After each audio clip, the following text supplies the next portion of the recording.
Today, we're tackling a really heavy question at the heart of the Cameroons crisis, a question that gets at the very identity of a nation. So what really happened back in 1961? Was it a legitimate union of two states coming together as equals? Or was it, as some argue, a straight-up colonial annexation? That's the core of the issue we're going to unpack.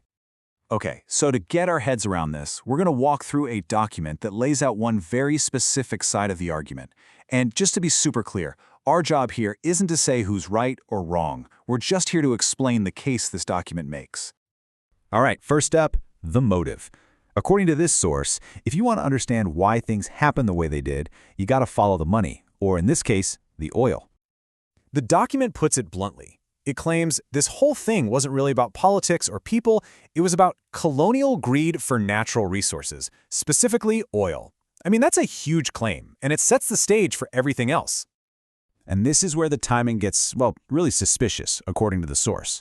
Look at this. In 1956, huge oil reserves are discovered. Then, bam, just 5 years later, the UN holds this plebiscite, this big vote. The document basically asks, is that a coincidence? It argues, no way. The vote was all about grabbing control of that oil. Okay, so if the motive was oil, what was the method? Well, this is where the argument gets into the nitty-gritty, claiming the whole process was broken from the very start. The document says there were two massive problems. First, the choices people were actually given on the ballot.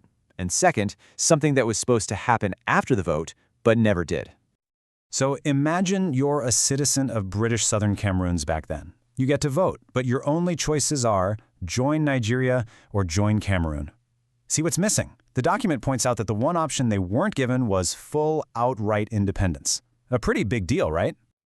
But that's not all. The document then points to another huge red flag, a missing treaty, a critical piece of paper that was never actually created. Yeah, this is a really critical point. See, a UN resolution basically said, hey, you two sides need to work out a deal, a treaty. But the meeting where this was supposed to happen, the Fombon Conference, was, according to the source, totally one-sided. And the bottom line, no real legally binding treaty was ever signed. Without that treaty, the document argues, it's not a union, it's an annexation, a takeover. So what happens next? What happens when you try to smash two completely different worlds together? Well, as this document tells it, you get a collision. And you can really see why. On one hand, you've got a whole society running on the British legal system with English language schools. On the other, you've got the French civil law system and its own way of doing everything. The source argues that forcing them together didn't create a new, unified country. It created a system where one side was basically swallowed by the other. And that feeling of being swallowed wasn't just about laws and language. The document argues it was also about money, about economic control. And that brings us to the franc CFA. Now, this is a currency used in a bunch of African countries, and it's historically been linked to the French treasury. The document makes a pretty bold argument here. By using this currency, you're essentially giving an outside power, France, the keys to your economy. The source literally calls it the key to the kingdom. So, the document has laid out the motive, the method, and the aftermath. Where does that leave us? What's the takeaway? What's the final demand here? It all boils down to this. The source is calling for, first, an official admission that a historical wrong was committed. Second, it's asking the UN to step back in and fix it. And the ultimate goal, for them, is nothing less than securing the complete independence of what they call British Cameroon Ambazonia.